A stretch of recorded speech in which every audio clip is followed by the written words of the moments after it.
So I was playing with my friend the other day, and he kind of did a peek that was a bit 30 seconds left. questionable.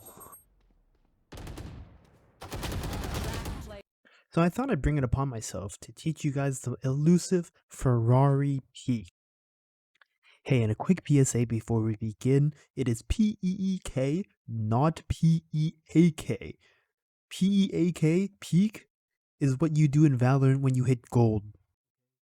Until you watch this video, of course. Okay, essentially there are only really two factors in the peek. One is your movement and the other is your crosshair placement. In the clip on the screen, you can see me peeking the killjoy in B main. If we watch the clip again in slow-mo, you can see that I actually stopped moving right before I was about to peek, just to adjust and make sure I was able to peek the angle properly. Okay, it's really important that when you're peeking, you don't want to be moving forwards or backwards. You want to be only using your A or D key when you're peeking. And it's okay to stop right before the peek to adjust your movement or your crosshair placement.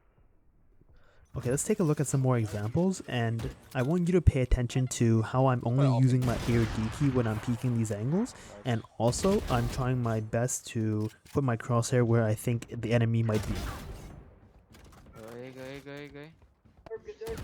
So going back to the example of my friend, what he should have done was put his crosshair more towards the wall, and then press only his D key so he can peek onto the right. If he was initially looking at the wall and then pressing D, he would have swung out, essentially doing a Ferrari peek. So in the future, when you're playing, try to make a conscious note of what buttons you're pressing when you're peeking, and also where you're putting your crosshair.